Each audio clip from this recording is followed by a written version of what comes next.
आज हम लोग अंग्रेज़ों की आर्थिक नीति के तहत भू राजस्व व्यवस्था पढ़ेंगे। ठीक है, क्या बोले हैं? अंग्रेज़ों की आर्थिक नीति के तहत भू राजस्व व्यवस्था। तो सबसे पहले इसको जानने का तरीका क्या है उसको देखो। सबसे पहले आर्थिक नीति का मतलब क्या हुआ तो देखो। तो अंग्रेज़ों की जो आर्थिक नीति थी इसको पढ़ने का तरीका है कि सबसे पहले जब भारत में मुग़लों का पतन हो गया था, तो जब मुग़लों का पतन हो गया 1707 से, यानी औरंगज़ेब की मृत्यु के बाद जब मुग़लों का पतन हो गया, तो इस समय तक अंग्रेज़ भारत में एक व्यापारिक कंपनी के रूप में थे, यानी एक व्यापारिक स्थिति के रूप में थे। ठीक ना, 1707 तक। तभी अंग्रेज़ों को लगा मुग़लों का पतन, यानी दिल्ली के केंद्र में मुग़लों का पतन के बाद यूरोपियन को लगा, व्यापारियों को लगा, अंग्रेज़ व्यापारियों को लगा कि हुआ क्या इसमें देखो। सबसे पहले जब मुग़ल जब थे, शुरू के मुग़ल जब थे, तो मुग़ल को हम लोग दो पार्टे बांटते हैं। एक आरंभिक मुग़ल जो बाबर से लेकर औरंगज़ेब तक है, और एक हो गया तुमको मुग़ल बहादुर शाह प्रथम से लेकर बहादुर शाह द्वितीय तक है।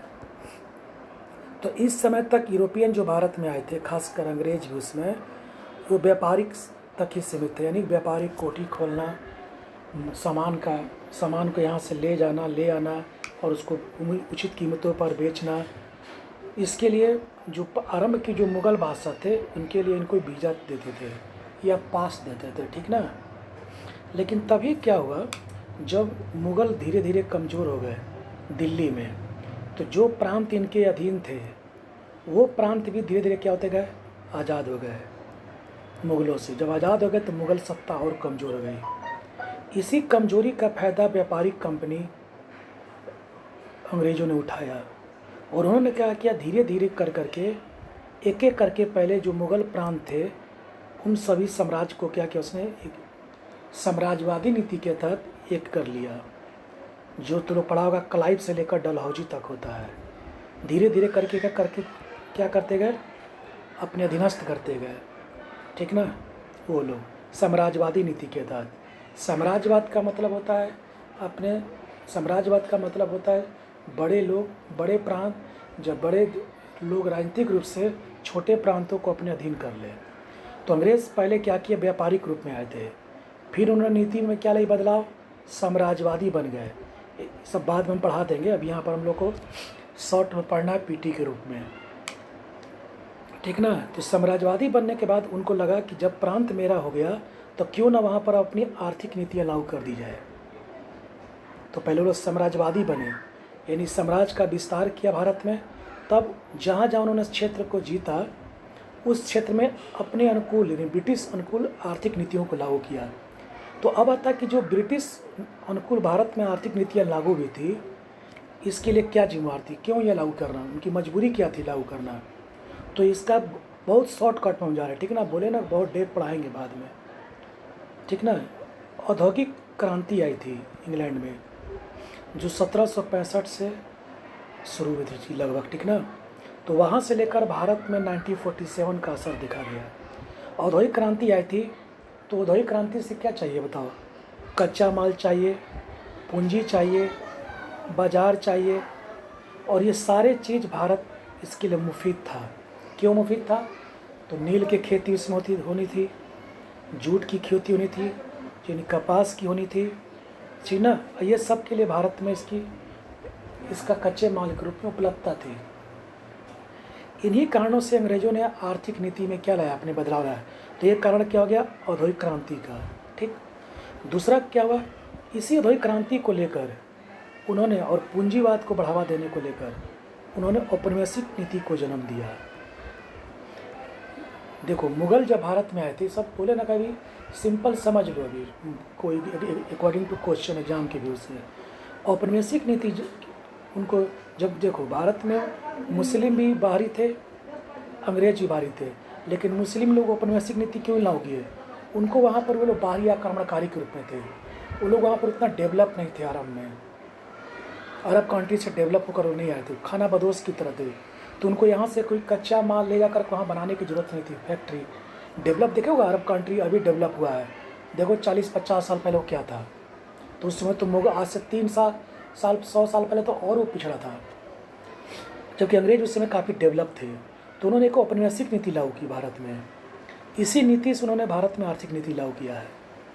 इस नीति का मतलब होता है अपने से छोटे देशों को क्या करो, कैप्चर करो, और उनकी अर्थव्यवस्था अपने देश की में करो। यानी जब कोई बड़ा देश अपने से छोटे देशों को कैप्चर करके उसकी अर्थव्यवस्था अपने देश के लगाता हो, उस देश के फ़ायदे नहीं पहुंचाता हो जिस पर वो कब्जा किया हो, उसी को औपनिवेशिक नीति बोलते हैं। यानी अपना एक उपनिवेश बना के रखता, कॉलोनी बना के रखा हो कि यहाँ से जितना दोहन हो सके करना है। तो इसका विश्व से संबंध है, जो हम लोग को भविष्य में क्लास चलोगा तो बता देंगे, सारा विश्व से संबंध है। विश्व में हो रही घटनाओं का परिणाम था कि जहाँ जहाँ अंग्रेज़ों का उपनिवेश था, यानी जहाँ जहाँ अंग्रेज देश को अपने गुलाम बना कर रखे थे, वहाँ उन्होंने औपनिवेशिक नीति को लागू किया ताकि उनका उससे हित सधे। औपनिवेशिक का मतलब होता अपना हित साधना, एक वर्ड में समझो। जिस देश पर आप कब्जा किए हो उसका हित नहीं देखना, यानी वहाँ की अर्थव्यवस्था का दोहन अपने देश के फायदे के लिए करना। और अब वे लोग औपनिवेशिक, इसीलिए भारत में उपनिवेशवाद के कई चरण चले हैं, 4 चरण चले हैं, ठीक ना। 1765 से लेकर, जब 1765 से लेकर चले हैं, 4 चरण चले हैं। तो खासकर इसको हम लोग 1600 से भी ले सकते हैं। जब यूरोपियन लोग भारत आए थे, अंग्रेज जब भारत आया था, तो उनका पहला मकसद था व्यापार करो, माल ले जाओ। 1765 में जब यहाँ पर इलाहाबाद संधि के बाद उनका साम्राज्य कायम हो गया, बक्सर युद्ध के बाद, तो यहाँ के सामान को लोग अब लोग प्रशासनिक स्तर पर यहाँ से सामान लेने जाने लगे। उसके बाद उनकी नीतियों में समय समय पर क्या आया, बदलाव आया, ठीक ना। वो सब बात की बात, उपनिवेशवाद का चरण भी यही है। हम लोग को सीधे समझना है कि ये जो बताया भी बैकग्राउंड, वही सब पकड़ना, ठीक ना। तो एक तरह से अंग्रेज़ों की जो भारत में आर्थिक नीतियाँ थी वो औपनिवेशिक नीति का शिकार थी, यानी अपने हित साधना, ठीक ना। इसी ही औपनिवेशिक नीति के परिणाम स्वरूप ही अभी हम बोले ना, हम लोग का मेन फोकस है भू राजस्व नीति, उसको पकड़ लेना। ये तो खैर कंसेप्चुअल चीज़ है,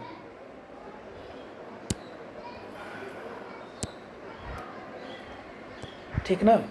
इसी औपनिवेशिक नीति के कारण उन्होंने भारत में अपनी जो आर्थिक नीतियाँ लागू की, वो जिसकी बाद में समीक्षा हुई तो यह पता चला कि ये भारत के हितकर न होकर भारत के विपरीत थी। जैसे देखो, उन्होंने क्या किया, भारत से संपत्ति का निष्कासन किया, उन्हें यहाँ का पैसा कमाया और विदेश भेज दिया।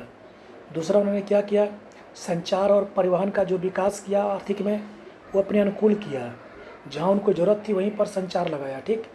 कृषि का वाणिज्यीकरण किया। इसका मतलब होता है जो हमारा पहले खेती मुगलों के समय में खदान फसल की जगह, खदान फसल का हो रहा था खेती, उसी की जगह पर नकदी फसल लगा दिया, क्योंकि उनका मतलब कृषि के विकास से नहीं था। उन चीज़ से था कि जिसमें ज़्यादा उत्पादन होता हो, जिससे ज़्यादा फायदा होता हो अंतर्राष्ट्रीय स्तर पर, उस फसल को उपजाई जाए, उसी कृषि का वाणिज्यीकरण बोलते हैं, जो बाद में बताएंगे, सब बता ही दिए हैं। हम लोग का मेन फोकस भू राजस्व पर है।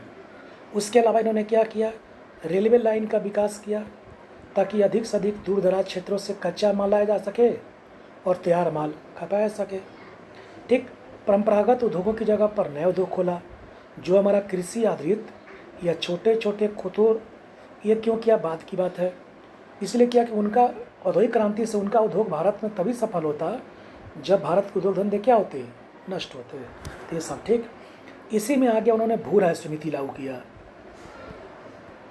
कौन नीति, भू राजस्व। तो उनकी आर्थिक नीति का भी एक हिस्सा था कौन, भू राजस्व। अब आता कि भू राजस्व, परंपरागत उद्योग का ह्रास, रेलवे का विकास, संपत्ति का निष्कासन, संचार अपने अनुकूल, कृषि का वाणिज्यीकरण, ठीक ना। ये सब क्या है, ये सब उनकी आर्थिक नीति का हिस्सा है जो उपनिवेश नीति से जुड़ा हुआ है।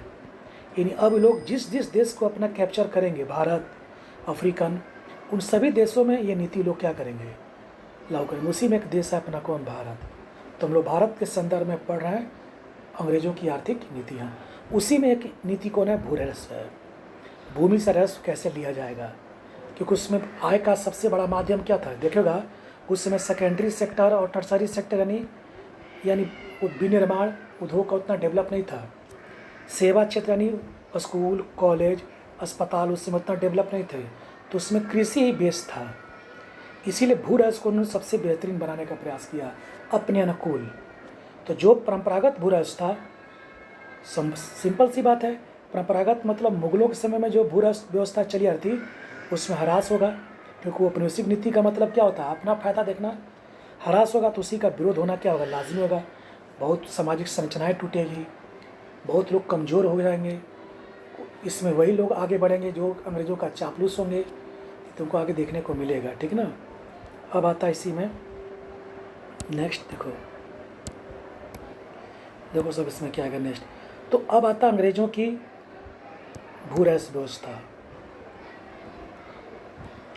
इसमें देखो क्या करना, बैकग्राउंड हल्का समझ लिया ना। इसमें जो फैक्चुअल बताएंगे ना तीनों बंदोबस्त है, तो बस वही पकड़ लेना, अब पूरा एकदम रट जाना। कभी भी लाइफ में क्वेश्चन आए तो उसको पकड़ के जाना, ठीक ना। देखो सब, तो पहला होता भू राजस्व क्या हुआ था। देखो सबसे पहला तुमको पता होना चाहिए कि अंग्रेज़ सबसे पहले भारत में व्यापारिक रूप में आए थे, लेकिन जैसे जैसे मुग़लों की सत्ता क्या हो गई, कमज़ोर हो गई, छोटे छोटे प्रांत हो गए, तो इन प्रांतों को अब बोलने वाला कोई था नहीं। इसी का अंग्रेज़ों ने फ़ायदा उठाया। जो हम सिंपल बता रहे थे, हम शॉर्टकट में एकदम समझ रहा ना, फ़ायदा उठाया, क्योंकि इसका कहानी है, बहुत बड़ा लंबा चौड़ा कहानी है, वो तुमको पूरा लाइन बाय लाइन कॉन्सेप्ट है, लेकिन अभी इतना ही समझ लो, बहुत काफ़ी काम करेगा। अब क्या हुआ, तभी क्या उन्होंने हुआ कि कहा कि भारत को अब जीता जाए।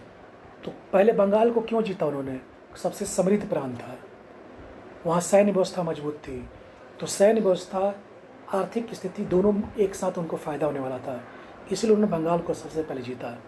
बंगाल को जीतने के लिए उन्होंने पहले पलासी लड़ा, सिंपल सी बात है समझना बाद में। फिर बक्सर लड़ा 64 में, 57 में पलासी लड़ा, 64 में क्या लड़ा, बक्सर लड़ा। बक्सर लोग जीत गए। भारतीय नवाबों के साथ, हमारे मुग़ल सम्राट के साथ 1765 में इलाहाबाद की संधि आई। अब इस इलाहाबाद की संधि जो आई, तो उन लोगों ने यहाँ का दीवानी अधिकार अपने अधीन कर लिया। अंग्रेज़ों ने दीवानी मतलब पैसा वाला, भू राजस्व वाला, और फौजदारी मामला दे दिया अंग्रेज़ों को, ये नवाबों को, यानी शासन चलाने वाला मुद्दा, ठीक। तो शासन किसे चलवाए, नवाबों से। दीवानी मामला अपने हाथ में कर लिया, केवल नाम मात्र का कहा कि दीवानी किसके हाथ में है, ये सब बात की बात है, बताएंगे, ठीक। यहाँ तक समझो। अब दीवानी मामला जब ले लिया, इसी दीवानी मामला में क्या था, भू राजस्व था। ये जो भू राजस्व बताया अभी हम, क्या था, भू राजस्व था। अब उसमें भूमि आय का सबसे बड़ा साधन था, बताए थे, क्योंकि सेकेंडरी सेक्टर आज के अनुसार और टर्सरी सेक्टर का विकास नहीं हो पाया था उतना, केवल कृषि ही उसमें आय का साधन था। तुम देखना, आज़ादी के पहले हम लोग के पास 90 से 95% लोग कृषि को ही बेस मानते थे, यानी कृषि उनकी आय का आधार था। जैसे जैसे सेकेंडरी और टर्सरी सेक्टर का क्या हुआ है, विकास हुआ है, वैसे वैसे कृषि क्षेत्र में योगदान क्या हुआ है, घटा है। लोग अभी हमारा 52% लोग लगभग कृषि में लगे हुए अभी भी, यानी आज़ादी से लेकर अब तक 40% कृषि में कार्यरत श्रमिकों की संख्या में कमी आई है। तो बताओ, भू राजस्व को उन्होंने क्या कहा कि जब उनका दीवानी अधिकार मिल गया भारत में, खासकर बंगाल बिहार में, तो कहा कि बंगाल बिहार में, तो बताओ उनका पहला भू राजस्व कहाँ लागू होगा, मद्रास में नहीं, बिहार बंगाल में। क्यों, पहले लोग किस प्रांत को जीते हैं, बंगाल बिहार उड़ीसा को, ठीक ना। अब यहाँ से लोग क्या करेंगे, इसी का हम लोग क्या करेगा, जब यहाँ की सारी व्यवस्थाओं पर उनका अधिकार हो गया, तो यहाँ की भू नीति में क्या लाएगा, लोग बदलाव लाएगा। यानी परंपरागत तरीके से जो मुग़लों के समय में भू राजस्व व्यवस्था क्या रहेगी, चली आ रहेगी, उसमें लोग क्या लाएगा, अपने अनुकूल चलाएगा। तो अपने अनुकूल मतलब कैसा, औपनिवेशिक के अनुसार कि देश के अनुसार, औपनिवेशिक के अनुसार। तो अब सिली बात है कि बहुत सारे क्षेत्रों में ह्रास आएगा, उसका दुष्परिणाम आगे देखने को मिलेगा कि विद्रोह होगा, किसान कमज़ोर हो जाएंगे, कितने लोग मर जाएंगे, कितने लोग महाजन साहूकार की चुंगल में फंसेंगे। तो महाजन साहूकार शब्द पैदा लेगा, नए नए जमींदार आएंगे। क्यों आएंगे, क्योंकि उनकी नीतियाँ औपनिवेशिक थी मुग़लों की। तो इससे कैसे चलेगा पता कि गिरावट आया है, तो वो सब बात की बात है। तो मुग़लों की स्थिति देख लेना, मुग़लों की कृषि व्यवस्था, मुग़लों की भू राजस्व देख लो और अंग्रेज़ों की भू राजस्व देख लो, दोनों में तुलनात्मक रूप से देखना। अगर कमी आ गई अंग्रेज़ों में तो सीधी सी बात है कि बदलाव आया है, और बदलाव ऐसा आया कि विकास से ना होकर अपने हित से जुड़ा हुआ है। ठीक, सिंपल सिंपल समझो, हम एक आउटलुक दे रहे हैं, क्योंकि इसका कहानी बहुत लंबा चौड़ा, अगर समझाने लगे बढ़िया से तो बहुत शानदार इसका क्लास निकल सकता है। लेकिन हम लोग इतना बता दे रहे हैं कि पीटी में हम लोग क्या करना है, ये सब मेंस का चीज़ है। पीटी में हम लोग को समझने के लिए पढ़ लेना है कि पीटी पास कर जाए केवल, ठीक ना। फिर मेंस में तो इसको डेप्थ जानेगा ही, तुमको जानना है, बिना डेप्थ का तुम कैसे लिख सकते हो। ये बीबीआई सब क्वेश्चन आर्थिक नीति है उनकी, क्योंकि इससे हमारा देश का सामाजिक संरचना तक बदल गया, आपसी भेदभाव बढ़ गया। कैसे बढ़ेगा उसको दिखाते हैं। अब आओ, तो सबसे पहले आता है कि मुगल काल में हमारा सब चीज़ व्यवस्थित चल रहा था, हालांकि कुछ कमजोरियां भी थी, कृषि का डेवलप उतना नहीं हुआ था। तभी ना अंग्रेज बेवकूफ़ बना दिया कि हम लोग कृषि को डेवलप करने आए हैं, और हम लोग भी समझ लिए कि चलो मुगल डेवलप नहीं कर रहे हैं तो कम से कम ये डेवलप कर गया। नेक्स्ट आओ, देखो, अब देखो एक और चीज़ इसी में, तो अभी बताया है कि इसी व्यवस्था को लेकर उन्होंने क्या किया, भू राजस्व व्यवस्था में उन्होंने परिवर्तन लाया, क्योंकि आय का वो सबसे बड़ा उस समय क्या था, माध्यम था।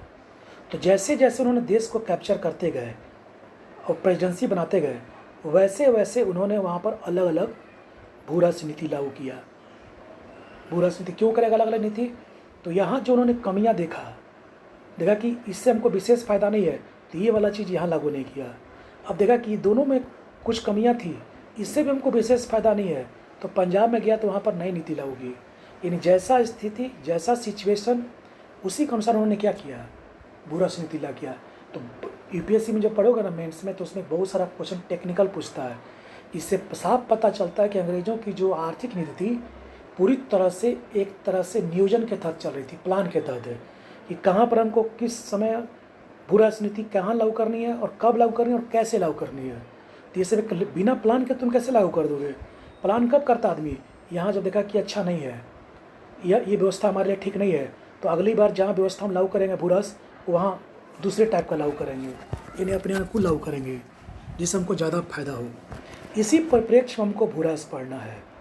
और उन्होंने भारत में, पूरे भारत में, ठीक ना, बंगाल, बिहार, उड़ीसा, मद्रास और मुंबई और पंजाब और अवध प्रांत में 3 तरह की भू राजस्व व्यवस्था लागू किया, जिसमें सबसे पहला अस्थायी होगा, क्रम से हो सकता पूछ दे, तब होगा रैयतवाड़ी, तब होगा महालवाड़ी। ये हो जाएगा पंजाब में, ये हो जाएगा तुमको मद्रास और बम्बई में, ये स्थायी हो जाएगा बिहार, बंगाल, उड़ीसा में। इन्हीं सभी का हमको डिस्क्रिप्शन पढ़ना है। तो बताओ भू राजस्व नीति लागू करने का मूल मकसद क्या है। एक तो औद्योगिक क्रांति के कारण भू राजस्व पर मेरा क्या हो जाएगा, भू राजस्व व्यवस्था पर मेरा पकड़ हो जाएगा। तो भूमि से जो भी राजस्व होगा, भूमि से जो भी उस भूमि से जो भी राजस्व होगा सब मेरा होगा, और उसको बाहर हम अपनी आसानी से भेज सकेंगे। इसी के लिए उन्होंने भारत में अपने अनुकूल भू राजस्व लगाया।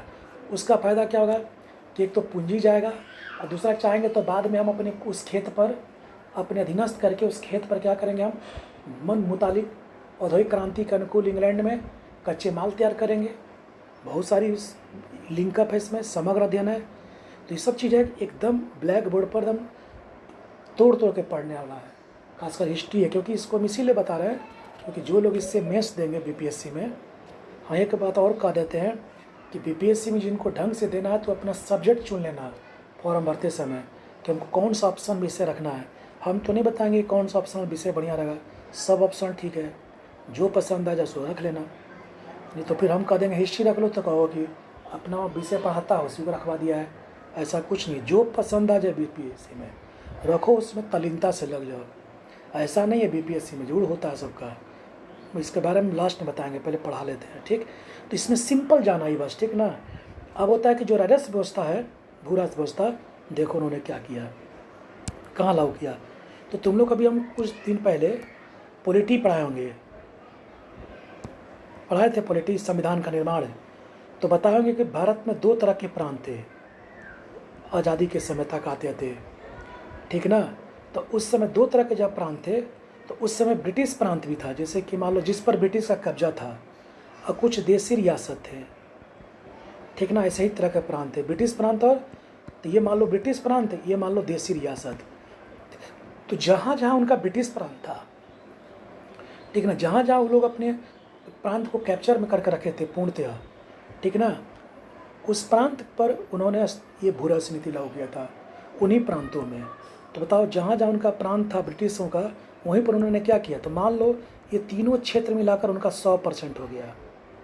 मान लो ये 100% है, ये भी 100% है, ये भी 100% है भूमि उनका, यहाँ एरिया में उनका कैप्चर है पूरा, ये भी उनका पूरा कैप्चर है बंगाल बिहार, ये पंजाब में। 100% यहाँ पे उनके भूमि अधीन है, 100% यहाँ पे भूमि उनके अधीन है, 100% यहाँ भूमि अधीन है। तो ये चीज़ इसमें देखना बहुत सिंपल जाएंगे, एकदम राम राम राम से पकड़ लेना, देख लेना, कुछ नहीं है। तो जो जहाँ पर अस्थाई बंदोबस्त लागू करेंगे ना, तो यहाँ के 30% ज़मीन क्या करेंगे लोग, क्या समझा, कितने परसेंट ज़मीन पता है, भूमि का 30% लगभग ज़मीन लोग क्या करेगा, अपना यूज करेगा, किसके लिए, खेती के लिए, ठीक ना।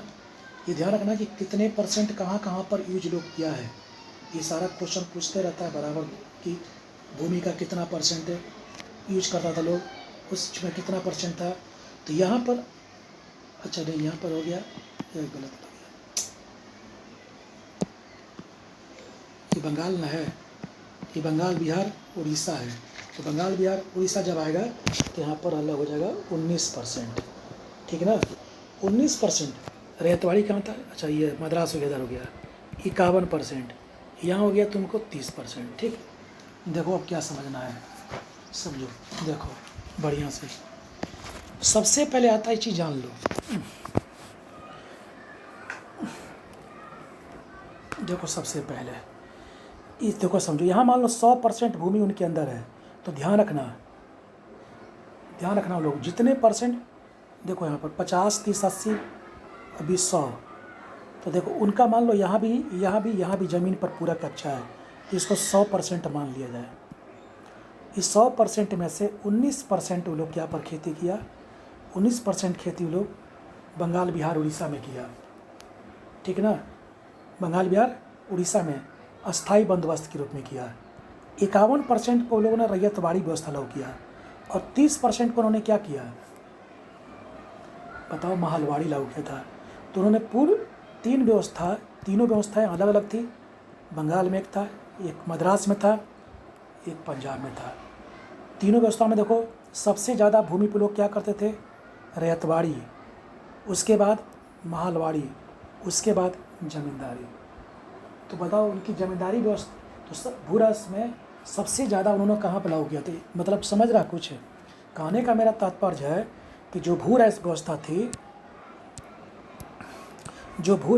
थी उनकी उनमें सबसे ज़्यादा उनका क्षेत्र किस रूप में था, तो रैयतवाड़ी के रूप में था। कैसे, 51% भूमि को लोग रैयतवाड़ी के रूप में रखे थे, 19% को लोग किस रूप में रखे थे, अस्थाई बंदोबस्त, और 30% महलवाड़ी, जोड़ लो 100%, यानी 100% अपनी भूमि को ज़्यादातर वो किस रूप में रखे थे, रैयतवाड़ी में।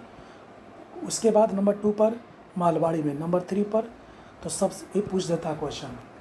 तो उनके पास अधीनस्थ भूमि का सबसे ज़्यादा भू राष्ट्र व्यवस्था उन्होंने किस रूप में लिया था, रैयतवाड़ी से, रैयतवाड़ी व्यवस्था। ज़्यादातर भूमि पर उन्होंने क्या लागू किया था, रैयतवाड़ी व्यवस्था। सबसे कम व्यवस्था क्या लागू था, जमींदारी। क्यों था, ये बात की बात है, क्यों, इसलिए था कि जमींदार पूरे भारतवर्ष में कम थे, इसलिए जमींदारी व्यवस्था कम हुआ। रैयत ज़्यादा थे तो किसान ज़्यादा हुआ, कि महल मतलब गांव कम था, रैयत से ज़्यादा ना है, तो रैयतवाड़ी व्यवस्था ज़्यादा हुआ। जमींदार भारत में कम थे, सब जमींदारी व्यवस्था कम लागू हुई। तो जो जिसकी संख्या ज़्यादा रहेगी उनकी भूमि व्यवस्था कम कर दिया। यानी भारत में जमींदार रहेंगे, ज़्यादा रहते हैं, तो जमींदारी व्यवस्था क्या होती है, ज़्यादा होती। ठीक, अब आता हम लोग उसको क्लास में समझेंगे, देखो टॉपिक से मेन। अब देखो इसको समझने का तरीका क्या है। तो जब भी भू राष्ट्र व्यवस्था को पढ़ेंगे तो इसको 2 तरह से पढ़ना। पहला क्या पढ़ना, देखो किया क्यों आया, हर में ही पढ़ना है।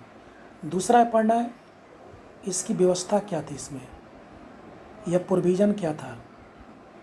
प्रोविज़न मतलब क्या होता है, प्रावधान, कितना क्षेत्र पर खेती था, किसके साथ समझौता हुआ था, कब हुआ था, किन क्षेत्रों में लागू था, कितना % लगान दर था, ये पढ़ लेना बस। और इसका लास्ट में पढ़ना परिणाम क्या हुआ, बस। एकदम सिंपल पढ़ना, कोई इसमें ये नहीं है, सिंपल पढ़ो थोड़ा सोच लेना, वो एक किताब पढ़ लेना, पूरा का पूरा तुमको समझ में आ जाएगा, उसके बाद हमेशा तुमको दिक्कत नहीं होगा। अभी हम बता देते हैं, देख लो कैसे।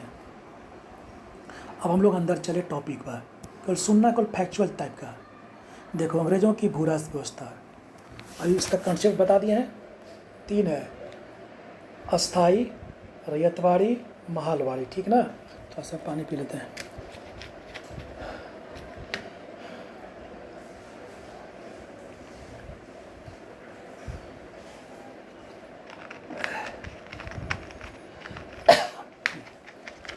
नेक्स्ट देखो, तो सबसे पहला स्थायी व्यवस्था क्या था, इसी को इस्तेमारी बोलते थे, इस्तेमारी, इसी को मालगुजारी, इसी को विस्वेदारी, इसी को ज़मींदारी, ठीक ना।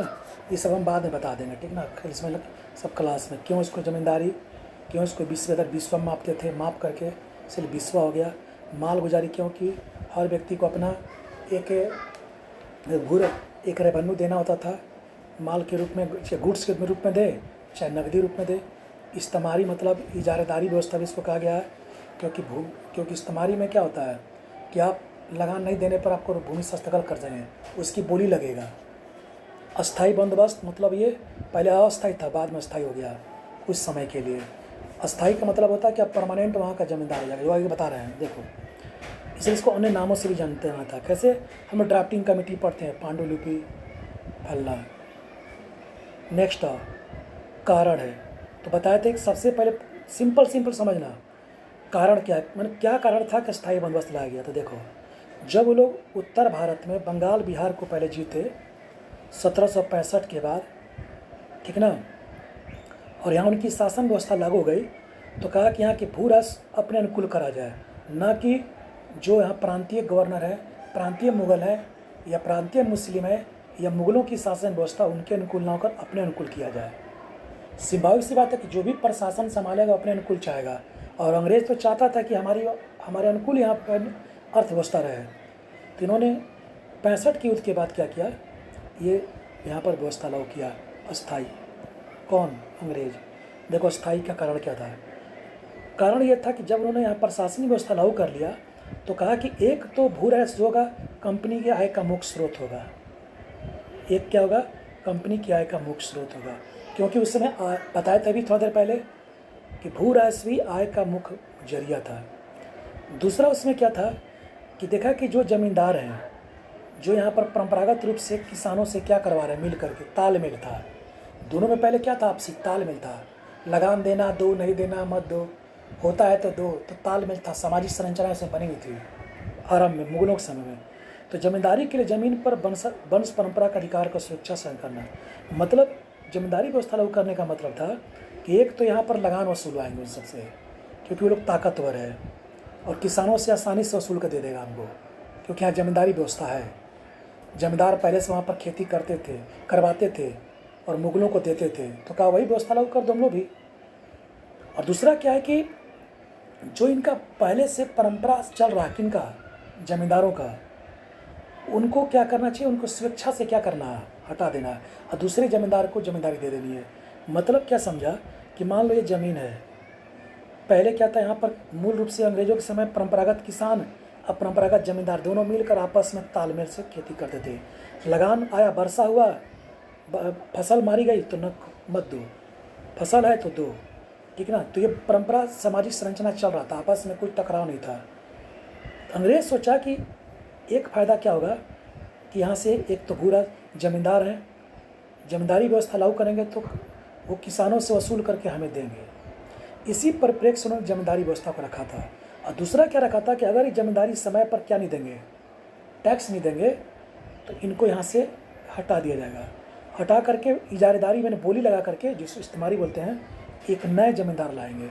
और वो नए जमींदार क्या होगा, राष्ट्रीय आंदोलन में भाग लेगा। जब राष्ट्रीय आंदोलन होगा, यानी भारत भविष्य हमारा विद्रोह जब होगा, तो इन्हीं जमींदारों के माध्यम से उसको हम क्या करेंगे, समाप्त कराएंगे विद्रोह को। तो ये क्या एक योजनाबद्ध है कि नहीं है, बिना योजना तरीके से आप जमींदारी व्यवस्था को इतने सोच कर चल रहे हैं। इसीलिए कहा था कि भारत को अंग्रेजों ने एक क्या है, योजनागत तरीके से जीता था, न कि असमय जीता था। क्वेश्चन यूपीएससी में पूछा है। तो जमींदारी के लिए उन्होंने क्या किया, ज़मीन पर वंश परंपरा को क्या किया, स्वेच्छा से हट जाए। क्योंकि आप एक समय सीमा यानी 5 बजे था जिसको सूर्यास्त कानून बोलते थे, आगे बताएंगे।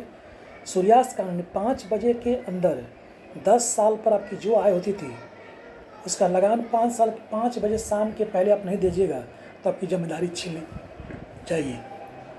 और इजारी मैंने बोली लगा करके नए जमींदार को यहाँ ला दिया जाएगा।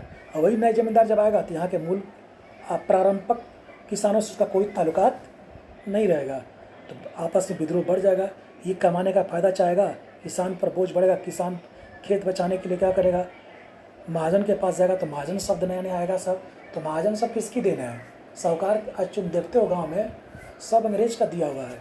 इसी नीति से, भू राजनीति से महाजन साहूकार पैदा लिए हैं। सब आगे की बात है, इतना यहाँ पर मत बताओ, यहाँ पर पीटी में पढ़ लो मेन है। तो पहला उनका भू राज से आय होना। दूसरा कारण था कि जमींदार जो यहाँ पर मूल रूप से हैं उन्हीं से खेती करवाया जाए, उन्हीं से लगान लिया जाए और वो आसानी से हमें लगान दे देंगे। एक तो क्या होगा कि जमींदारों की वंश परंपरा को हम स्वेच्छा से भी ले सकते हैं, फ़ायदा होगा। क्या, कैसे ले लेंगे स्वेच्छा से, कि नहीं देंगे समय पर लगान तो उनसे हम क्या ले लेंगे, ज़मीन ले लेंगे और दूसरे ज़मींदार को यहाँ पर ठेकेदारी से ला देंगे। ये कारण था उनका मेन मकसद। देख रहा हित, यहाँ पर अपना हित साध रहे हैं। अब आता है इसकी विशेषता नियम के अनुसार। ये विशेषता क्या है कि 1786 से लेकर 1793 तक देखो, क्लाइव से लेकर वारेन हेस्टिंग्स तक इस कृषि व्यवस्था में यहाँ पर कोई सुधार नहीं था। यानी देखो ये क्या, देखो 65 से लेकर 86 से लेकर 93 तक, यानी कर्नवालिस के आने से पहले तक एज यूजुअल चल रहा था। क्यों चला था एज यूजुअल, कि उस समय औपनिवेशिक नीति के, उनकी नीतियाँ जो थी औपनिवेशिक नहीं थी। औपनिवेशिक मतलब होता ब्रिटेन से यहाँ पर दबाव पड़ रहा था कि अब आप भारत को आपको इस तरह से चलाना है, इस तरह की आर्थिक नीतियाँ लागू करनी है ताकि हम लोग का विदेश में पूंजीवाद को बढ़ावा मिला। उसमें वर्ल्ड में क्या था कि कैपिटलिज्म को बढ़ावा मिल रहा था, जिसके पास जितना पूंजी वही देश इतना ताकतवर माना जा रहा था। तो ये सभी घटनाएं उस सबको बोर्ड पढ़ाने का टैब में संभव नहीं है कि पढ़ा के निकल जाए। पढ़ाएगा तो पता चलेगा कि भूमिका में इसको पूरा वीडियो ख़त्म हो गया, तुम लोग इतना ही पकड़ लेना है, ठीक ना। तो आरंभ में क्या बोला कि आरंभ में नीति लागू नहीं हुआ था, क्योंकि वह क्लाइव से वारेन हेस्टिंग्स तक जो परंपरागत खेती थी उसी को चला रहे थे लोग। यानी जो परंपरागत, कोई जमींदार से जैसे रूल जितना टैक्स मिला दे दिए, रख लिए। तो कहा कि ये कब तक चलेगा, हम लोग को एक निश्चित आय होनी चाहिए, क्योंकि अब विदेश में औपनिवेशिक नीति को बढ़ावा मिल रहा था, उपनिवेशवाद को बढ़ावा मिल रहा था, पूंजीगत चीज़ को बढ़ावा मिल रहा था, पूंजीवाद को बढ़ावा मिल रहा था वर्ल्ड में। इसी परिप्रेक्ष्य में क्या हुआ, कार्नवालिस को भेजा जाता है और कहा था कि तुम जा करके ये स्थिति मजबूत करो कि वहाँ भू राज कैसे लिया जाए, क्योंकि हमको अब कंपनी की आय को क्या करना, बढ़ाना है। कंपनी की आय तभी बढ़ेगी, देखो यहाँ पर है ना, कंपनी की आय तभी बढ़ेगी जब सुचारू रूप से हम रूल बनाएंगे। ठीक इसी के परिप्रेक्ष्य में देखो आगे आता है कार्नवालिस। तो ये बताएं 1793 में कौन है, कार्नवालिस आया। तो यह जब आया तो उसके जो बताए थे मंत्री परिषद, जो उसके परिषद में होते थे उसमें सूर थे, ग्रांट थे, इन दोनों ने अपोजिशन कर दिया। जब बताओ नीति बनेगी तो कार्नवालिस अकेले बनाएगा, अपने परिषद में काउंसिल में से लोगों को बैठक बुलाया जिसमें पहुँचे सूर और ग्रांट। इन लोगों से बहस हुई कि कैसी भू राज व्यवस्था लागू की जाए। तो काफ़ी जद्दोजहद के बाद ये हुआ कि समझौता किससे हो, जमींदार से हो कि किसान से हो। यानी कंपनी जमींदार से टैक्स लेगी, किसान से लेगी। भूमि का मालिक किसको माना जाए, जमींदार को, किसान को, ठीक ना। और उसी से समझौता हो। फिर समझौता स्थायी हो कि अस्थायी हो, मतलब जब तक हम लोग यहाँ रहेंगे बंगाल बिहार में तब तक के लिए हो कि उसके बाद के लिए भी हो, कि कुछ समय के लिए हो। लगान दर क्या हो, यहाँ से टैक्स कितना % लिया जाए, इस सारे का इसमें क्या होगा, कितना, ठीक ना, कितना % पर भूमि ये जमींदारी व्यवस्था लागू की जाए। तो इसी सब मुद्दे पर काफ़ी गहमागहमी के बाद यह निर्णय आया कि जमींदार को भूमि का मालिक बनाया जाए, उसी से समझौता करा जाए और आरंभ में अस्थायी हो। अस्थायी मतलब होता है कि कुछ समय के लिए, फिर क्योंकि बाद में इसको अपने अनुसार परिवर्तन कर दें। और लगान दर 1/10 होना चाहिए और भूमि का 19% भूमि पर इसका क्या होना चाहिए, यह व्यवस्था लागू होनी चाहिए। मतलब पूरे भारतवर्ष में जितना, पूरे बंगाल में जितना मेरे पास भूमि का आधिपत्य है उसका 19% अब क्या करे, जमींदारी व्यवस्था लागू करे, क्योंकि हर जगह जमींदार था नहीं, ठीक है ना। तो इसको कहाँ लागू किया, जहाँ जहाँ जमींदार थे। तो अब क्या इसी मुद्दे पर ग्रांट विरोध कर देता है, क्योंकि देखो कोई भी चीज़ हो सकता है कि हर लोग एक जैसा नहीं होता है, हर लोग अच्छे लोग होते हैं। ग्रांट ने कहा कि भाई बहुत इसमें क्या दिक्कत होगा कि जो बेचारा किसान जो मूल रूप से अपना खेती का मालिक है वो अब जमींदारी के हाथ में आ जाएगा, किसके अधीनस्थ हो जाएगा और जमींदार उसका शोषण करेगा।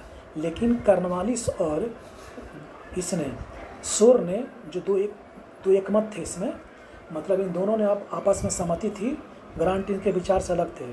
उन्होंने कहा उनके दबाव में ग्रांट को झुकना पड़ा और लास्ट में वही आपसी सहमति से जमींदार अस्थायी 1/10 और 19% भूमि पर जमींदारी व्यवस्था लागू करने की बात हो रही है, ठीक ना। तो इस नीति को देखो दो तरह से देखा जाता है। पहला 1790 में जब इनकी जो क्या हुआ नीति में, जब आम सहमति बन गई तो शुरू में क्या किया गया, देखो अस्थायी लिखा गया ना।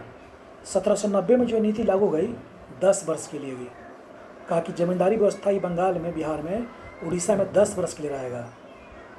लेकिन बाद में 1793 में कर्नवालिस ने इसको अस्थायी बना दिया। देखो यहाँ पर क्या परिवर्तन किया, देख लो परिवर्तन क्या किया, अस्थायी कर दिया। यानी अब यहाँ जो भी जमींदार बनेगा वो अस्थायी रहेगा, पहले अस्थायी था।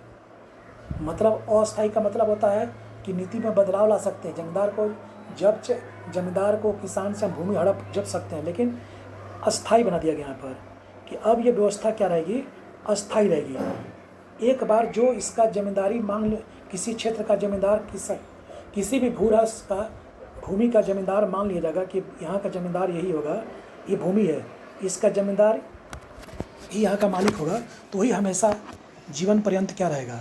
लेकिन बाद में अंग्रेजों ने एक नीति में इसमें क्या बदलाया, एक नियम लागू किया कि आपको 10 साल के बाद जो क्या देनी है, लगान देनी है, कितने %, 1/10 जो लगान देनी है उसमें क्या करना है, ध्यान सुनना, कितने बताए हैं, 5 बजे के पहले तक आपको वो लगान चुकता कर देना होगा। यानी जो लगान तय किया जाएगा वो तय आपको 10 साल के बाद जोड़ करके आपको 5 बजे तक है, जो सूर्यास्त कानून बोलते हैं, सूर्यास्त उस समय देखता है 5 बजे सूर्यास्त होता था, हो जाता था, तो 5 बजे तक आपको क्या कर देना है, आपको टैक्स भर देना है, ठीक ना। नई टैक्स भरिएगा 5 बजे सूर्यास्त कानून के तहत, 5 बजे तक आपको क्या कर देना है, हर साल का टैक्स आपको भर देना है, नहीं तो आपकी ज़मींदारी क्या कर ली जाएगी, छीन ली जाएगी, ठीक ना। तो ज़मींदारी एक ही शर्त पर जाने का कंडीशन था कि जब आप टैक्स समय पर नहीं भरते। उस समय क्या था, हर साल 5 बजे था। 5 बजे क्या था, मतलब 5 बजे सूर्यास्त, इसलिए इसको सूर्यास्त कानून में बोला गया है। किसको, ये भूमि, ये हमारे स्थायी बंदोबस्त को, ठीक ना। तो 1793 में क्या किया गया, इसको अस्थायी कर दिया गया। उसके पहले क्या था, अस्थायी का मतलब क्या हुआ, कि वहाँ का भूमि का मालिक बन जाएगा। कौन बन जाएगा, जमींदार, हमेशा के लिए। और उसको तभी हटाया सकता है जब वो समय पर लगान पूरा ना दे, ठीक। नेक्स्ट आते हैं, तब तक समझ में आ गया होगा कि ग्रांट, शोर और कर्नवालिस कैसे महत्व था। पहले आराम में क्या थी, अस्थायी थी, बाद में क्या किया गया, अस्थायी कर दिया गया। गैस में एक नीति जोड़ दिया गया, वो बता रहे हैं आगे। देखो इसमें क्या हो गया। अब देखो जब बंगाल, बिहार, उड़ीसा में जब लागू किया गया तो देखो कितना बताए थे, 19% भाग पर, उसका कितना % भाग, तो मात्र 19% भाग पर ही क्या किया गया, ये जमींदारी व्यवस्था लागू की गई। क्यों की गई, कुल ब्रिटिश प्रांत का क्यों की गई, और ये सबसे कम था क्योंकि तुम देखिएगा उसमें 51% पर रैयतवाड़ी में है, मालवाड़ी में 30% पर है, यहाँ मात्र 19% है, क्योंकि जमींदार बिहार, बंगाल में क्या थे, कम थे। अब आता दूसरा, किस क्षेत्र में लागू था, तो देखो बंगाल में, बिहार में, उड़ीसा में। बाद में बनारस और कर्नाटक में भी कुछ, उत्तरी कर्नाटक में लागू हुआ, उत्तरी कर्नाटक में बाद में लागू हुआ, लेकिन मूल रूप से बंगाल, बिहार और उड़ीसा में लागू था, ठीक ना। कितने % ज़मीन पर, 19% ज़मीन पर। किन राज्यों में, बंगाल, बिहार और उड़ीसा में। तो चलो पूछ सकता, बंगाल में, बिहार में अपना कौन सी भूरा व्यवस्था लागू की, घुमा देगा क्वेश्चन, तो बोल देना भूरे अस्थायी बंदोबस्त। चलो इस व्यवस्था में क्या हुआ, जब जमींदारी व्यवस्था लागू गई तो देखो काश्तकार को कहा गया कि खेती करो और लगान दो। किसको लगान दो? ज़मींदार को। और ज़मींदार किसको देगा? कंपनी को देगा। कि मान लो 100 रुपया कमा रहा है तो 11 रुपया कौन रख लेगा? ज़मींदार। 89 रुपया कौन देगा? मतलब जो भी लगान यहाँ पर आएगा, मान लो यहाँ पर आया जो भी लगान 100 रुपया हुआ, ठीक है, 100 रुपया जो भी लगान आया उसका 11 रुपया किस, देखो यहाँ पर ध्यान सुना कैसे होगा। इसमें एक तय था कि जो भी लगान आएंगे उस लगान का 11% कौन रखेगा? ज़मींदार। और 89% कौन रखेंगे? 1/10 भाग कौन रखेगा? कंपनी। और अब ये ज़मींदारों की इच्छा पर निर्भर था कि काश्तकार को कितना पैसा देंगे। जबकि पहले किसान क्या था? खेती खुद करता था। मुग़लों के समय में जो लगान होता था ज़मींदारों को कुछ मिला उनकी खेती की सुरक्षा के लिए, और कुछ मुग़लों के शासनकाल में चला था। तो ज़मींदार जो थे मुग़लों को पहुंचा देते थे कुछ लगान, और काश्तकार अपना खुद पैसा रखता था। लेकिन इस व्यवस्था में क्या हुआ कि काश्तकार पूरी तरह से किस पर डिपेंड हो गया? ज़मींदार पर। ज़मींदार पर डिपेंड होने का मतलब क्या हुआ? तब ज़मींदार जो है किसान को अपने अधीन कर लेगा और किसान से अपना खेती करवाएगा, और जो भी पैसा आएगा उसको रख लेगा कौन? किसान, ज़मींदार। और उस पैसे का 89% किसको देगा? बताओ, कंपनी को। 11% क्या रखेगा अपने पास? इसी में से कुछ अंश किस पर देगा? काश्तकारों को। तो काश्तकार किस पर डिपेंड हो गया? पूरी तरह से ज़मींदार पर। यानी जो उनका पहले अपना भूमि के मालिक थे वो सर क्या खेतिहर होकर आ गए, मतलब एक तरह से बंधुआ मजदूर की तरह। इस व्यवस्था ने ये कर दिया पहली बात काश्तकार के लिए, और ज़मींदारों को मालामाल कर दिया। जिनके पास अपना भूमि नहीं था वो सर ज़मींदार कहलाने लगे, उनको मालिकाना हक मिल गया। कुछ नए ज़मींदार भी पैदा हो गए। कंपनी को क्या हुआ? इनको आय हुआ, लेकिन जिस मुतालिक आय होना चाहिए था, जितना उनको आय होना चाहिए था, सोचे थे उतना आय इनका नहीं हुआ। तभी लोग जब अब मद्रास में क्या करेंगे? इस व्यवस्था को लागू नहीं करेंगे। उसके पीछे कारण था यह ज़मींदार का नाम अभी आगे बताएंगे। तो यहाँ मतलब मध्यस्थ की भूमिका में कौन है? ज़मींदार हैं। कितने लोगों से यहाँ पर नीति बना हुआ? 3। अस्थायी बंदोबस्त में अंग्रेज़ों ने कितने लोग पक्षकार बनाया? 3। काश्तकार है, ज़मींदार है, कंपनी। कंपनी की भूमिका क्या है? सिर्फ लगान रखना, वसूला हुआ। ज़मींदार की भूमिका क्या? लगान वसूल कर किसानों से किसको देना? इसको देना। काश्तकार का काम क्या? बेचारा लगान देता है। अब इसी का दुष्परिणाम होगा, देखो कैसे। नेक्स्ट आते हैं हम लोग। तो ये व्यवस्था थी इसमें। कितने %? 19%। देख दो समस्या, देखो अब क्या आएगा। तो जब व्यवस्था लागू होगा और सिंपल सी बात है कि हमारे अनुकूल नहीं होगा, तो बताए थे कि अंग्रेज भारत में औपनिवेशिक नीति के तहत काम करेंगे, तो उनसे ये बात बेईमानी होगा कि हमारे अनुसार काम करेंगे। तो कुछ मामलों में और कुछ में देखो, जमींदारी अनुदान भूमि, जमींदारी अब हुआ क्या था? समस्या थी कि जो भूमि था वो पूरी तरह से यहाँ का भूमि को मालिक बना दिया गया था। किसको? जमींदार को। तो सरकारी नियंत्रण नहीं हुआ। तो जो पट्टे वाले, जो मान लो चरगाह भूमि होगा, जो मान लो यहाँ पर तुमको के परती भूमि होगा, उस पर जमींदार क्या किए? बात पट्टे पर नहीं दिए। किसको? जो छोटे छोटे किसान थे। पट्टे पर मतलब होता है कि तुम खेती करो, कुछ अपने कमाओ और जो बचेगा हमको दे दो। परती रखने से क्या फ़ायदा है? इसलिए मनमानी करने लगा, इसलिए नहीं दिया पट्टे पर। इनको लगा कि पता नहीं अंग्रेज हमको ज़मींदारी से हटा देंगे, कब क्या करेंगे, तो सर हम विकास करेंगे, खाएगा कौन? दूसरा ज़मींदार। तो इनको ज़मींदारी जाने से भय था, क्योंकि बताए थे कि जब सूर्यास्त कानून यानी 5 बजे के पहले तक ये लोग अपना लगान दर नहीं देते थे तो इनकी ज़मींदारी छीन ही लेती थी। इसका दुष्परिणाम क्या हुआ कि ज़मींदार कृषि व्यवस्था को ध्यान देना बंद कर दिए। इससे कृषि पर क्या होगा? कृषि का डेवलप होगा? नहीं होगा। तो कृषि खराब हो गया। और तो ज़मींदारी व्यवस्था से क्या हुआ कि एक तरफ जहाँ ज़मींदारों की आय बढ़ी, ज़मींदारों की आय में क्या वृद्धि हुई?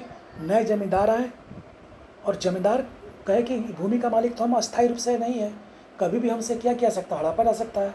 अंग्रेज बोल के गए कि नहीं लगान दोगे तभी तक तुम अस्थायी हो। तो एक कंडीशन लगा दिया था। इसी कारण ज़मींदार खेती करना बंद कर दिए।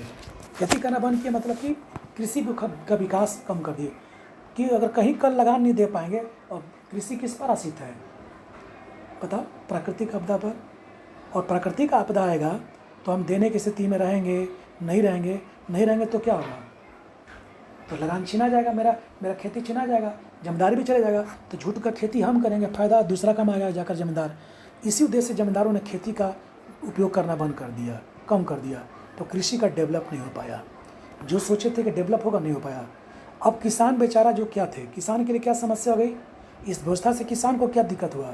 तो जो बेचारा किसान थे, जो पहले क्या थे कि भूमि के मालिक थे, वो अब क्या बन गए, रैयत बन गए, एक किसान कृषक बन गए।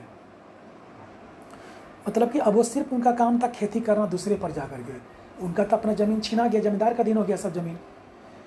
कंपनी को क्या फ़ायदा हुआ, तो कंपनी को आरंभ में एक निश्चित आय हुआ कि चलो इतना पैसा तो आ रहा है ना शुरू में, लेकिन बाद में क्या हुआ कि अस्थायी वेतन, अस्थायी कर्मचारियों का वेतन हो, सैनिकों को वेतन को, कर्मचारियों का जो भू व्यवस्था में लगे हुए थे।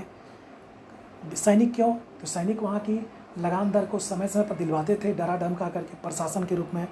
तो इन दोनों का क्या अस्थायी होने से क्या हुआ कि बाद में जब घाटा हुआ, घाटा कैसे हुआ कि ज़मींदार क्या करता था कि देखता था कि 89% देना है, 100 रुपया मान लो कमा रहे हैं तो 89 रुपया देना है, और उसके बाद जो पैसा बच जाएगा वो तो मेरा है, और एक्स्ट्रा भी अगर हम क्या करेंगे उस पर काम करेंगे तो वो किसानों को नहीं देना, वो हमको कंपनी को देना नहीं है।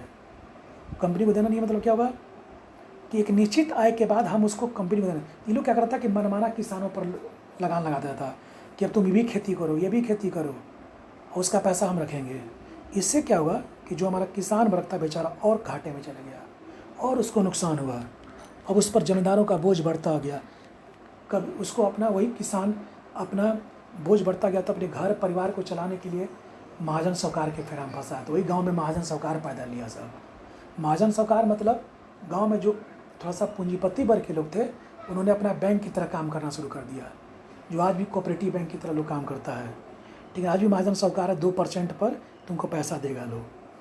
अब क्या हुआ, देखो ये लिखा हुआ है 1793 में कि 16 एक्ट में यह बताया गया कि 5 बजे से पहले तक आप अगर लगान देते रहेंगे तो आपकी भूमि का मालिकाना हक रहेगा। जमींदारों के लिए कंडीशन हो गया था।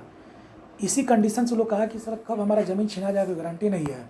तब उन्होंने क्या करा, कृषि के विकास पर ध्यान नहीं दिया, इसीलिए कृषि और पिछड़ता चला गया। कम से कम मुगल में तो ठीक था ना कि कुछ तो होता था ना, समझा क्यों, क्योंकि उनको भूमि जब्त होने का डर था। और नए जमींदार आया, देखना बाद में, वही नए जमींदार राष्ट्रीय आंदोलन में अंग्रेज़ों के लिए काफ़ी एक सेफ्टी बल्ब का काम किया है सर। मतलब जहाँ भी विद्रोह होता था इनको आगे लगा देता था सर। तुम संथाल विद्रोह पढ़ो ना, संथाल विद्रोह में विद्रोह जब हुआ तो जमींदारों को आगे ढाल बना दिया अंग्रेज़ों ने कि जाओ उनके विद्रोह को शांत करो। ठीक, तो एक तरह से सोची समझी रणनीति के तहत भारत में लोग शासन कर रहे थे, चाहे प्रशासनिक मामला हो, चाहे भूरास मामला हो। सोची समझ लिए कि जहाँ कोई नीति में देखते थे कि हमारे अनुकूल नहीं है, तुरंत उस नीति को बदल देते थे। ठीक, सब योजनाबद्ध होता है, बिना योजनाबद्ध आप नहीं कर सकते हैं कोई भी। ठीक, नेक्स्ट है, अब आता है दूसरा व्यवस्था रैयतवाड़ी। ये क्यों लॉ किया, तो 2 कारण से। दक्षिण भारत में जब इन लोग का शासन जब हो गया, मद्रास में, मुंबई में, तो इन्होंने कहा कि चलो यहाँ भी भूरा व्यवस्था को बनाया जाए, आगे बढ़ाया जाए, यहाँ से भी लगान दर तय किया जाए। बंगाल बिहार में तो कई दिए। तो दक्षिण भारत में क्या हो गया, क्यों रहा रैयतवाड़ी, क्यों नहीं यहाँ पर लाया जमींदारी, तो यहाँ पर बड़े बड़े भूस्वामी नहीं थे, सब छोटे छोटे यहाँ की व्यवस्था थी, अपने छोटे छोटे किसान थे। दूसरा था कि अस्थायी व्यवस्था से उनको क्या हो गया था, त्रुटियाँ आई थी। क्या त्रुटियाँ आई थी, तो जमींदार यहाँ पर क्या है कि निश्चित लगान दे करके मालामाल हो रहा था, और कंपनी की आय में क्या हो गई, इससे कमी हो गई। कंपनी की आय में जब कमी हो गई तो भ्रष्टाचार क्या हो गया, बढ़ गया, और जमींदार का प्रभुत्व भी बढ़ गया। तो कहा कि ना यार ये व्यवस्था यहाँ लागू करने में ठीक नहीं था।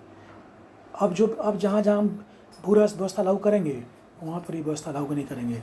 तो पहला कंडीशन था कि जमींदारी व्यवस्था से उत्पन्न त्रुटियाँ और दक्षिण में बड़े बड़े स्वामी का ना होना, ये दोनों कारण से इन्होंने क्या किया, यहाँ पर रैयतवाड़ी लगाया। तो देखो इसमें फिर दूसरा पॉइंट है, बताए थे पहले कारण पढ़ो फिर व्यवस्था पढ़ो। इस व्यवस्था में क्या किया गया, डायरेक्ट रैयत या किसान को मालिक माना गया।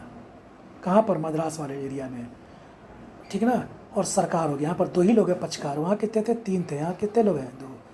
तो रैयतवाड़ी और किसान को बोला गया कि जो भी तुम भूमि का मालिक हो, जो भी लगान वसूलोगे, जितना हम तय करेंगे वो हमको देना है, डायरेक्ट हमको देना है।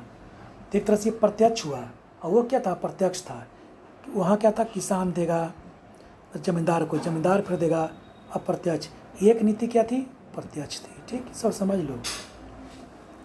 आरंभ में अब होता है कि मुनरो और रीड, मुनरो जो यहाँ पर प्रांतीय गवर्नर था, रीड जो थे इन लोगों ने मिलकर क्या किया, इसीलिए मुनरो का देन बोलते हैं लोग। मुनरो ने व्यवस्था लागू किया था कि यहाँ पर क्या लागू होना चाहिए, इसके लिए कमेटी बनाई गई। सोचा गया होगा कि जो उत्तर भारत में जो हम लागू किए थे वो नीतियाँ हमारे अनुकूल नहीं थी, यहाँ पर हम अपने अनुकूल लागू करेंगे पुनः और यहाँ के अनुसार करेंगे, ठीक ना। तो आरंभ में यह 12 महल है, मद्रास में एक छोटा सा प्रांत है 12 महल, वहीं पर 1792 में लागू हुआ था ये मुनरो और रीड ने।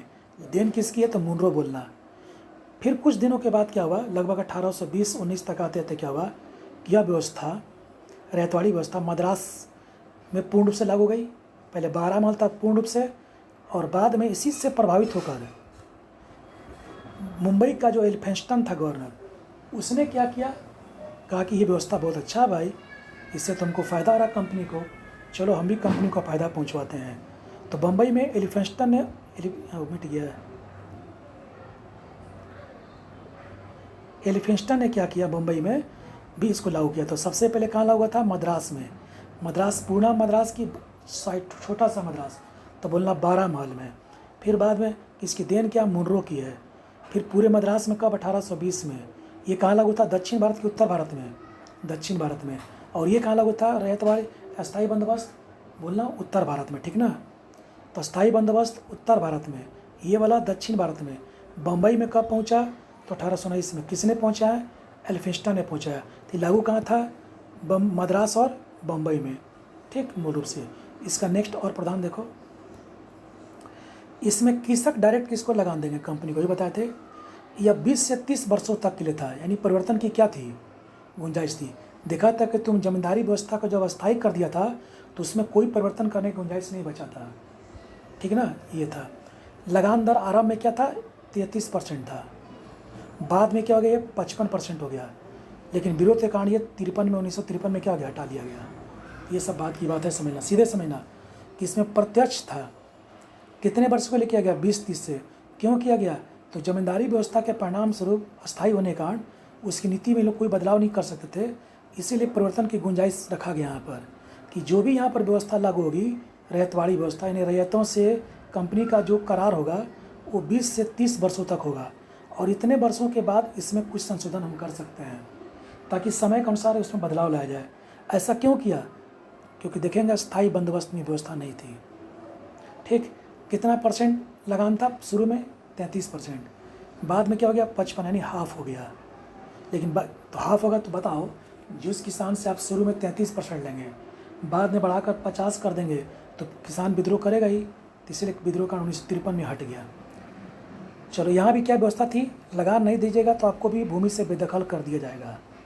यहाँ भी व्यवस्था थी जमींदारी की तरह, तो जो जमींदारी में था यहाँ भी रूल था। और सब में क्या बदलाव है, देख रहा है यहाँ पर, ये भी डिफरेंस है, ये भी डिफरेंस है, ये भी डिफरेंस है, ये डिफरेंस नहीं है। यहाँ भी बेदखल है, यहाँ पे, वहाँ जमींदार बेदखल था, यहाँ किसान बेदखल है, ये भी डिफरेंस है। 51% कुल क्षेत्रफल पर ये लागू हुआ था, यानी ब्रिटिश प्रांत के अधीन जो भी हिस्से आते थे उसमें सर्वाधिक क्षेत्रफल उनका क्या था, रैयतवाड़ी, ठीक। इसका परिणाम क्या होगा, परिणाम देख लो, तो किसान बेहतर होंगे पहले से। क्यों, क्योंकि वो अब और मजबूती से करेंगे, ठीक। कंपनी को क्या हुआ, फ़ायदा हुआ, क्योंकि इसमें बिचौलिया घट गया। बिचौलिया जब नहीं रहेगा तो क्या होगा, कंपनी को क्या होगा, फ़ायदा होगा, ठीक। नेक्स्ट, अब आता मालवाड़ी। मालवाड़ी में क्या था, तो देखो यहाँ पर 1 और 2, यानी उनको स्थायी बंदोबस्त और रैयतवाड़ी बंदोबस्त में भी कुछ झोल नज़र आया। लगा कि ये दोनों व्यवस्था ठीक नहीं है और इससे बेहतर व्यवस्था हम लोग बना सकते थे। यानी भारत से भू राजनीति में बदलाव का मेन कारण है कि कैसे यहाँ से भू राज से अधिक पैसा, क्षेत्र अपने अधीन किया जाए और विदेश भेजा जाए, औपनिवेशिक नीति को बढ़ावा दिया जाए। इसीलिए 1 और 2 से संतुष्टि ना होना। 1 मतलब हो गया रैयतवाड़ी, 2 हो गया, ये हो गया जमींदारी। अब देखो इसका विकास कैसे कर रहे हैं लोग। तो देखो, जब पंजाब प्रांत लोग जीत लिया तो यहाँ एक प्रेसिडेंसी बनाया, तो कहा कि यहाँ भी अब अपने अनुकूल भू राष्ट्र व्यवस्था को लागू किया जाए। तो पहले प्रयास 1819 में मैकेंजी ने किया था, इसीलिए मालवाड़ी व्यवस्था को मालवाड़ी व्यवस्था को मैकेंजी को जन्मदाता बुलाया था, ठीक ना। इसने क्या किया, भूमि का सर्वेक्षण कराया गांव में कि किसके पास कितना ज़मीन है और एक महल में बदल दिया, ठीक ना। लेकिन यह सफल हो गया। शुरू में जब आओगे तो नई नीतियाँ लाओगे तो उसका लोग विरोध करेंगे। फिर लास्ट हेस्टिंग्स आया, इसने कहा कि नहीं यार, ये कब तक चलेगा ऐसे, हम लोग को एक निश्चित लगान मिलना चाहिए। तो 1822 में क्या किया इसने, लॉर्ड हेस्टिंग्स ने 7वें एक्ट के तहत इसको वैधानिक बना दिया। ठीक, पूछता है कि मालवाड़ी व्यवस्था को वैधानिक कब किया गया, ताकि किसानों द्वारा या महाल द्वारा, गाँव के द्वारा उनका कोई विरोध ना हो। विरोध होगा तो फिर हम टैक्स कैसे वसूलेंगे, तो उसको वैलिडिटी कर दिया।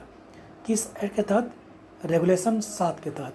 लास्ट में 1833 में जब बैंटिक आता है तो उसने इसमें और सुधार करते हुए रेगुलेशन 9 लाया और कहा कि नहीं, इसमें क्या गया, कुछ गांव को मिलाकर एक महल बनाया जाए और उस पूरे 2-3 गांव को या जैसे सुविधा अनुसार, और उस गांव के महल में एक मुखिया बनाया जाए, जमींदार टाइप का, और कहा जाए मुखिया तू इस पूरे गांव से क्या करके लगान वसूल कर किसको दोगे, कंपनी को दोगे।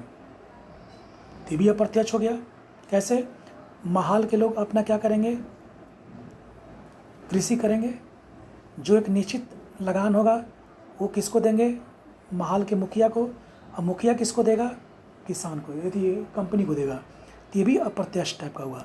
तो जमींदारी और किस में, मालवाड़ी में अप्रत्यक्ष दिख रहा है, लेकिन रैयतवाड़ी में क्या दिख रहा है, प्रत्यक्ष, क्योंकि इसमें डायरेक्ट किसान देते थे कंपनी को। ठीक है, तो महल का प्रमुख कौन होगा, मुखिया, और कंपनी को देगा। यानी पूरे गांव महल को इसमें क्या बनाया गया, इस तरह से देखो, प्रत्यक्ष भी है अप्रत्यक्ष भी है। पूरे महल को इसमें जिम्मेवारी बनाया गया, जिम्मेवार कि ये पूरा महल पूरे कंपनी को तो लोग क्या दो, तो लोग अपना क्या नियुक्त कर लेना, मुखिया। तो एक तरह से यह प्रत्यक्ष भी है, लेकिन दिख कैसा रहा, प्रत्यक्ष टाइप का। मुखिया हो गया तो अप्रत्यक्ष दिख देगा। ठीक, अब देखो ये भी 20 ईयर्स के लागू था, यानी ये भी अस्थायी नहीं था। समय के अनुसार इसमें भी क्या किया गया, परिवर्तन किया सकता था। लगान दर ये सबसे ज़्यादा था, क्योंकि 50 से क्या 60% तक लगान लिया था। सोच लो, इससे क्या संकेत मिलता है कि अंग्रेज भू राजस्व व्यवस्था में अपने अनुकूल परिवर्तन किए हैं, ताकि हमको लगान, अधिक से अधिक लगान वसूल करके कंपनी को फ़ायदा उठाया सके। ठीक, इस व्यवस्था में भूमि का कोई मालिक नहीं है, मालिक नहीं रहा, मतलब एक महल हो गया, अब पूरा महल उसका भूमि का मालिक होगा।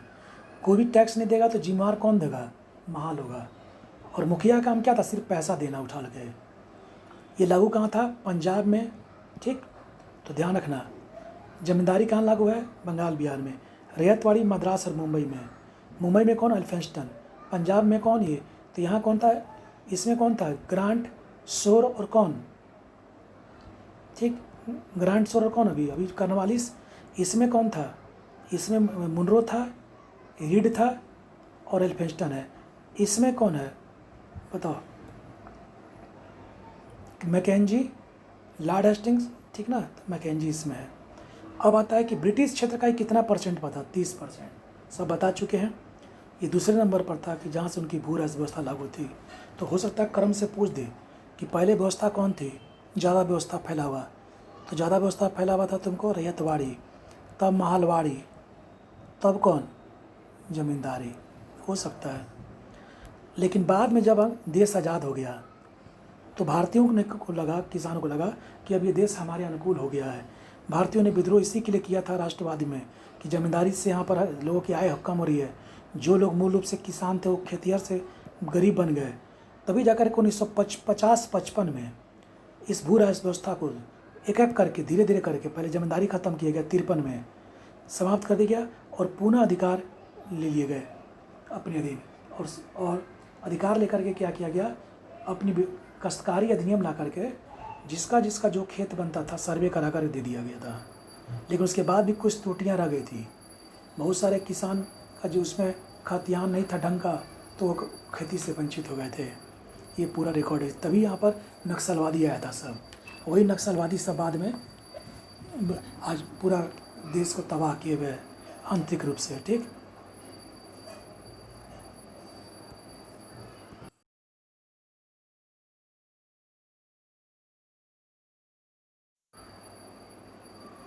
ठीक ना। तो देखो सब पहले तो ये व्यवस्था बता दिए, तो इसमें देखो क्या करना है।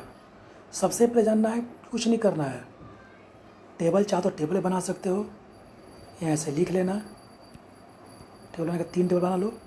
पहला भू अर्थव्यवस्था जमींदारी बना लो। अब इसी का तुम पढ़ लोगे दुष्परिणाम क्या हुआ तो बता देते हैं अभी हम। जमींदारी, पहले जमींदारी, फिर रैयतवाड़ी, फिर मालवाड़ी। ये हो गया तुमको जब किसान, जमींदार, कंपनी। ये हो गया किसान, कंपनी। ये हो गया महाल, मुखिया, कंपनी। ये हो गया तुमको 19%। ये हो गया 51%। ये हो गया 30%। ऐसे बना लेना। ये हो गया तुमको इसके लिए जुड़े हैं ग्रांट, शोर, कार्नवालिस। इसमें रीड, मुनरो, ठीक ना। तो पूछेगा इसमें कार्नवालिस जन्मदाता थे, इसमें मुनरो था, एल्फिंस्टन। इसमें गया तुमको मैकेंजी जन्मदाता इसमें, ठीक ना, मैकेंजी। ये हो गया। बेंटिक की भी इसमें भूमिका है। वारेन हेस्टिंग्स की भी इसमें क्या भूमिका है, ठीक। अब आता है लगानदारी। इसमें कितना था 89, 11/10, ठीक ना। उसके बाद लेकिन बाद में इसको हटा दिया गया था 51। इसमें हो गया तुमको था इसमें 33, बाद में 60-70% था, इसमें 50%, ठीक। अब आता है इसी में कि क्षेत्र कहाँ था, ये क्षेत्र में फैला हुआ, तो इसको बता देना बंगाल, बिहार, उड़ीसा। टेबल बना लेना। उसके बाद इसी में आएगा, इसमें आएगा तुमको बंगाल, बिहार, उड़ीसा।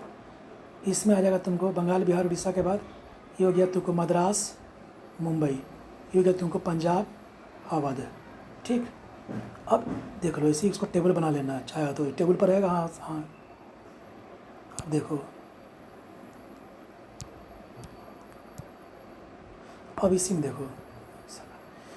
देखो, अब क्या आ सकता है कि अब क्या हुआ जब ये सब मेंस की बात है। भू अर्थव्यवस्था का परिणाम क्या हुआ, तो परिणाम 3 लोगों से है, कृषक, जमींदार और कंपनी। कंपनी को आरंभ कहीं कहीं पर आय में घाटा हुआ, कहीं कहीं पर किसी व्यवस्था से फ़ायदा हुआ। कंपनी को दूसरा फ़ायदा क्या हुआ कि एक जमींदार जैसा वर्ग उसको मिल गया बाद में, उसका ढाल बनने के लिए भारत में राष्ट्रीय आंदोलन में भूमिका निभाया है, छोटे छोटे विद्रोह में बनाया। जमींदारों की शक्ति में क्या हो गई, वृद्धि हो गई, नए नए जमींदार पैदा लिए, ठीक ना। काश्तकारी में क्या हुआ कि जो किसान थे गरीब से और गरीब हो गए, महाजन साहूकार पैदा लिया, इन्हीं के चुंगल में फंस गए। बाद में देखता तुम लोग कि जो फिल्म पहले बनता था उससे महाजन साहूकार छाता से पिटाई हो रहा है, फिल्म बन रहा है। तो फिल्म भी क्या समाज का आईना होता था। तो पहले का फिल्म क्या था, देखता था महाजन वाला फिल्म बना था, देखा वो टीवी में या सिनेमा हॉल में।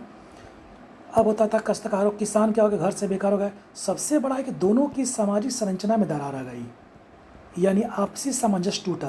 कैसे टूटा कि जो बाहर के जमींदार थे उनको यहाँ के किसानों से कोई मतलब था नहीं, इनसे लगान खूब वसूलते थे, इनसे जबरन काम कराते थे।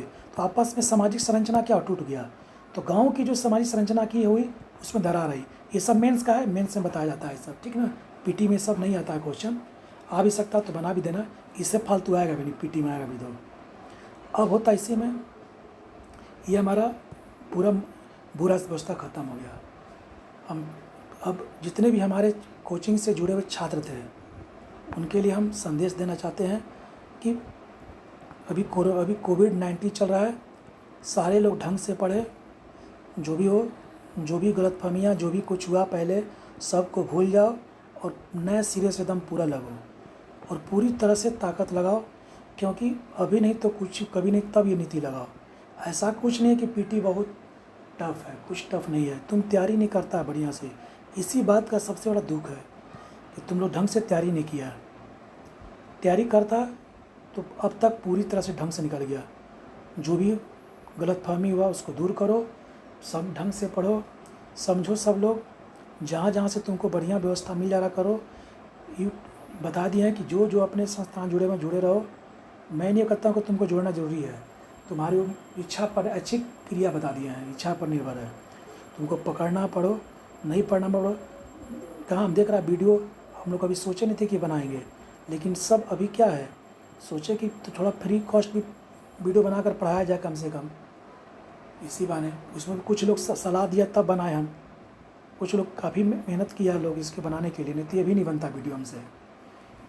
पूछना ना, जो आया था बनाने के लिए उसी से पूछना कम से कम कि हम बेड पर कितना बेड पर ही सो कर बनाते थे, उससे सीखते थे। धीरे सीखते सीखते आया, बाद में जब होगा ठीक होंगे तब देखा जाएगा भविष्य में क्या है क्या नहीं है। यूट्यूब वीडियो क्या ऑनलाइन करेंगे, वो सब बात की व्यवस्था। लेकिन एक चीज़ तय हो गया, कम से कम टैब पर तो वीडियो जरूर बनेगा, ये तो तय हो गया, फिक्स हो गया। क्योंकि हम लोग मध्यम वर्गीय फैमिली से आते हैं। हम तो पहले भी क्लास में बताए हैं कि हम लोग क्या मध्यम वर्ग से आते हैं। हम लोग क्या ज़िंदगी में कहीं भी हम लोग गुजारा कर सकते हैं, कहीं भी गुजारा कर सकते हैं, किसी भी तरह का बिजनेस कर सकते हैं, हाई पे हम लोग को रहना नहीं है। तो ऐसी हालात में क्या है कि टैब हमारे लिए एक सूटेबल है। मतलब टैब की स्थिति को हम हमारा जो आर्थिक स्थिति उसके अनुसार टैब मैच कर जाता है। मैच करने का मतलब है कि हम टैब को प्रक्रिया को हम आगे हमेशा रखेंगे, ठीक ना। ये हमेशा है। यूट्यूब का तो हम देखेंगे, बात की बात हो, क्योंकि उसमें हमको बहुत सारा चीज़ आदमी चाहिए। और जब तक से जिम्मेदार व्यक्ति नहीं मिलेगा संस्थान में, हम रख नहीं सकते हैं कि 2 दिन क्लास लिया, 2 दिन टेस्ट लिया, 2 दिन फलना किया, चल दिया घर है। 2 दिन फलना देख रहा, बहुत जिम्मेदार व्यक्ति चाहिए। इसमें आसान नहीं है, इसमें इतना आसान नहीं है कि इसमें जिम्मेदारी व्यक्ति को खोजने पर भी नहीं मिलता है। देख रहा है कि दिन पर दिन कोचिंग सब अपने आप तोड़ रहा सब, ठीक है। जो लोग पुराने कैंडिडेट हैं उनको मैं, जो ओल्ड लोग हैं जो पहले पढ़ चुके हैं, वे लोग से रिक्वेस्ट है कि थोड़ा ढंग से तैयारी करें, पूरे मन से पढ़ें और अपना भी नाम करें, घर का भी नाम करें, रोशन करें, गांव का भी, कोचिंग का भी रोशन करें। जो फ्रेशर है वे लोग ये मान के चले कि कोविड के कारण हमारा स्थिति थोड़ा सा ख़राब हो गया, तो कोविड हमको सबको बर्बाद किया है, ये ध्यान रखना है। तो अब भविष्य में जब उभरेंगे तो पूरा बेहतर तरीके से उभरेंगे। अभी जो भी समझना अपने से भी समझो, टैब पर दे रहे हैं उसको समझो। ये चीज़ है, मेरा अंतिम संदेश है। जो सीनियर लोग हैं वो लोग सीनियर सिर्फ नाम से मतलब हो कि बैच बना लिया सीनियर हो गया। सीनियर का मतलब होता है कि आप एग्ज़ाम में रिजल्ट दो, लोगों को लगे कि हाँ ये सीनियर है। सीनियर का मतलब ये होता है कि आप रिजल्ट दीजिए। रिजल्ट लोग खोज रहा है, रिजल्ट कैसे आएगा, बहुत चीज़ तो लोग समझ लिया होगा, टेक्निक पकड़ लिया होगा, कुछ गलतफहमियाँ होंगी तो सब बोल ही देगा, सब दूर हो गया, वो सब टेंशन नहीं लेना तुम लोग को। अब लेना है कैसे तुम लोग विकास करो, किस तरह से करो, ठीक ना। ये नहीं कि हम गिर करके गोड़ पड़ेंगे, बाबूजी करेंगे, फलना दूसरा कोचिंग ले सके, आओ बीत करो, वो सब हम कर नहीं सकते हैं। इसीलिए बोल रहे हैं कि आराम से रहो, बढ़िया से पढ़ो, अपना भी नाम करो, सबका नाम करो बढ़िया से। क्योंकि मौका हर मौके को अंतिम मौका सोचो। 66 BPSC दरोगा जो मौका है सबको अंतिम समझो, उसके स्तर से तैयारी करो, पहले कहीं भी जॉब ले लो, ठीक। धन्यवाद। आशा है कि मेरी बात को तुम लोग समझोगे, ठीक। जिनको समझ में आए समझो, जो कोचिंग को समझता समझो ढंग से, जो नहीं समझता सबको थोड़ा टीका लेकर चल सकता आदमी के साथ, समझ ही जाएगा। समझता तो ही हाल होता है, कितना सब सही ढंग से सब चीज़ चल रहा था, कैसे नहीं मालूम हमको है कि कम से कम बढ़िया संस्थान तो चलता सब, सबको अपना समझे थे हम पूरी तरह से। सोचना एक दिन बैठ के सब लोग, जो लोग इस वीडियो को सुन रहा है, एकदम बिल्कुल समझा। अब आता सवाल, क्योंकि हम सब चीज़ तो समझा नहीं सकते हैं, दिखा नहीं सकते हैं हर चीज़ को। देखो सबसे पहले परिस्थितियाँ सबके अनुकूल नहीं हो सकता हर समय। आज बोले तो ना कि ज़िंदगी यू आकार का, कभी उतरेगा कभी चढ़ेगा, तो ये सब चीज़ हम लोग को पहले से डिटरमाइंड होकर चलना कि ये स्थिति आएगा ही आएगा। अब उसको किस समय तक झेलना है, ये सब तुम्हारा पैसेंस का बात है, ठीक। धन्यवाद। तैयारी में लगे रहो पूरी तरह से, तन्मयता से, ठीक। Thank you.